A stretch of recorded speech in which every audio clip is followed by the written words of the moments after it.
Officials here at the road department say they've had to replace about 600 signs over the past year. Some of them stop signs, some of them speed limit signs, but most of them just regular street signs in your neighborhood, a lot of them with first names. That's because maybe people have friends with the name Michael, or they want to give a gift to their friend Jessica, or maybe their friend Greg. But for the road department to replace all these signs, well, it's costing taxpayers a lot of money, to the tune of $60,000. Joe, the big flower pot that was destroyed looked a lot like this one. It's about 2.5, 3 feet high. It weighs a ton. It is just impossible to even push, let alone break. People we spoke to, the business owners, though, they're not really concerned about the vandals and how they got away with it. They just want to know why. Food stamps will cover, on average, about $135 a month per person, which translates only to $35 a week. Well, we went through the aisles to pick out some groceries to find out just how much that covers. And we only got the essentials. Here's some cereal, some milk, some apples. You gotta have some vegetables, some bread. We need a little protein too. There's some chicken. Let's see how we did. Your total's $43.16, please. Over budget. The city won't pay the overtime to send fire marshals downtown to patrol. And when the fire marshals do come down to places like Park Central East on a busy weekend, they're not writing any tickets for any of the violations. We ask the tough questions about your public safety, and firefighters hope things will change before it's too late. Is overcrowding a problem in downtown Springfield? Oh, absolutely. It's like any major city where you've got bars and nightclubs and a congregation of people.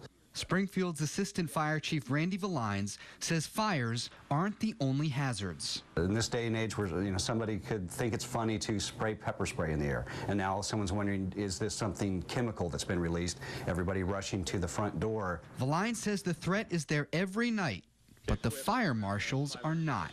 How many times a year are you going down and making sure that the number of people in a bar or a nightclub is under what the code is or what's allowed?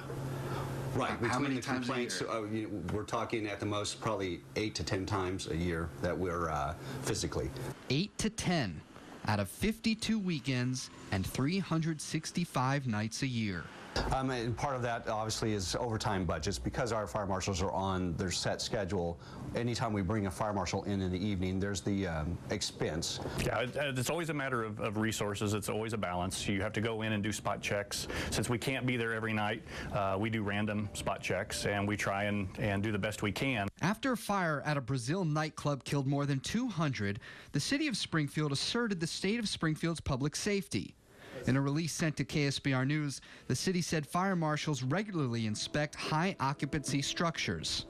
That's true, but Valines says it doesn't tell the whole story. Firefighters inspect the exits and sprinklers, not the crowds. The onus is really on the bar owner, and that's where the responsibility lies. We educate the bar owners. They know what their responsibilities are, and it's up to them to execute. But when the bar owners don't comply... How many tickets have you given out for violations? I would say it's less than one. In the past, probably, I've been in this particular position almost 6 years, so probably at the most, as far as I can remember, maybe one. And the whole balance is the safety of the public comes number one. Right. Number two is the business owner and their loss of income once we stop that line of letting those patrons in. If God forbid something happens this coming weekend, there's a fire and 10 people are killed, and we now know that you've never gone in, you've never, or not never, but you rarely go in, you never write tickets. How do you explain that to a grieving family? No, we are absolutely on the same page when it comes to, we want the public safety number one, and we want to deal with that as we can with the number of staff that's available. But you're not. We're definitely not effective. We know we have steps to take. We know we have hurdles to overcome. We definitely need to take bigger strides to make sure that this issue does not become a front page story for the city of Springfield. And those strides include a comprehensive plan that the Springfield The fire department is putting together right now to send to the city. The fire marshals will ask the city to require new permits for all businesses downtown or on Commercial Street. The fees collected will pay that overtime for fire marshals to patrol downtown on a more consistent basis. A year after the Leap Day tornado, progress really can be measured in different ways. Behind me over here, the Holiday Inn suffered significant damage during the tornado and scheduled to reopen April 2nd. Right next door, another hotel, JR's Motor Inn. This one was completely destroyed, and today it's nothing more than a concrete slab. Branson's Leap Day tornado damaged or destroyed 78 properties, and all but 7 of them are cleaned up. The Hilton Convention Center replaced more than 3,000 windows. The Branson Car Museum is getting a new garage, and the Burger Shack has 4 walls again. I would say it's just that you can show that you can see their business aspect, that they're willing to go through all of the challenges to be a success. Gorley and her Burger Shack staff hardly waited a day to start cleaning up. They trusted their insurance company to reimburse them and reopened last April. We just didn't want the tourists to come in town and see all the devastation of everything. We wanted to be able to just get back up on our feet and, you know, go back at it for the summertime. But others couldn't afford the same risk. Just a big mess. It's just been an absolute mess. It's just been a big mess. I have no other way to describe it other than that. The former Hillbilly Inn is one of a half-dozen properties still in ruins. Owner C.L. Carr remembers seeing the damage for the first time. Thought about all the processes I was going to have to go through to see through the repairs, all the people that I was going to have to deal with without jobs at that time. There's a lot of things going through my mind. It was a lot to take in immediately. And Carr says it's still tough to take in, especially since his insurance company hasn't made a single payment yet. You know, the city and a lot of the citizens, they want to see this repaired. They want to see these things fixed. They don't want a building that's in this kind of condition sitting on the main road through the middle of the town that 9 million people a year come to see. We need to get it addressed as quickly as we can so we can get people in here, get jobs, get income. There's a lot that goes to it. And it's not just the buildings that had to be rebuilt. There's so much infrastructure in Branson that was destroyed. Of course, you got all the power lines that are notoriously above ground here on the Strip. And the twister literally twisted all of these poles and wires all together. But Empire District Electric brought in several hundred workers from all over the country and restored power within a week. Some of Springfield's pipes are more than 100 years old. They date back to the early 1900s, and when they're that old, well, those old pipes, they leak. Well, when you have 15 billion gallons of water going through those pipes every year, that means 1.5 billion of those gallons of water, they leak. That means 10% of our water supply wasted through those old pipes. Physical injury is one thing, but texting while parenting, well, that can contribute to some emotional problems too. I mean, every time you look down at your phone, well, that's a moment you're not spending with your kids. Jerusalem is sometimes referred to as the City of Gold, but not for its treasure. Jewish, Christian, Muslim pilgrims cherish the city as a beacon of holiness, and we're taking you there.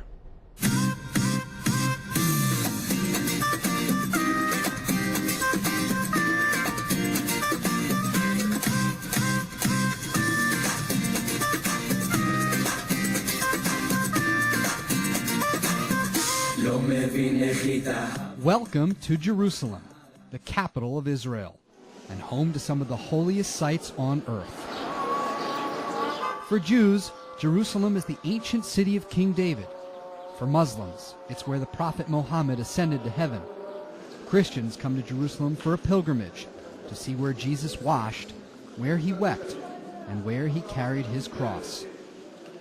Jerusalem means city of peace, a place to fill your heart. I realized once I started learning that this was the special place that God had given the Jews. So once I came to that realization, that feeling, so then I knew that this is where I wanted to be, this is where I belonged. As you can hear, this man is no Jerusalem native.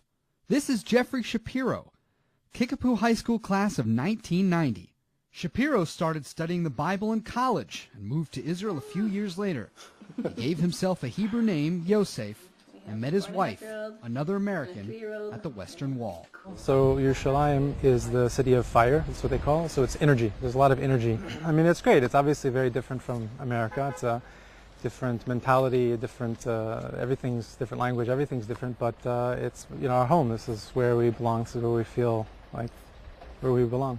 If there's one thing that really defines Jerusalem, it's the balance between modern and ancient. I mean, look behind me up there. Those top walls, well, that's the old city of Jerusalem.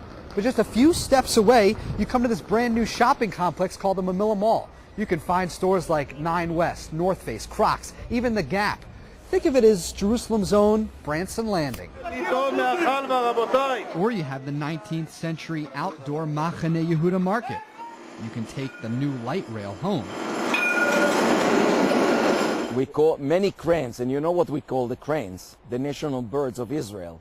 You see cranes building construction everywhere. Shlomo Eyal is a veteran guide from Israel's Ministry of Tourism. He says even new buildings must still have an old look. It's a very unique because that's the only city in the world that it's by law. You have to build every house with Jerusalem stone. You have to cover the building with the facade of the building to be with the limestone. You have to use this stone. Reflection of the sunset on this stone give the inspiration like a golden color. And that's the reason why they call it the Jerusalem of gold.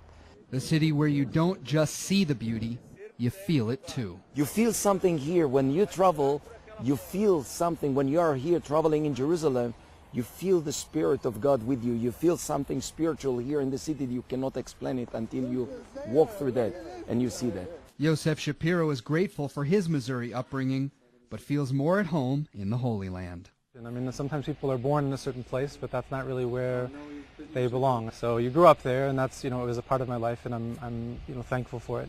But then I realized that this was the next stage of my life of who I'm becoming, and this is who I am now.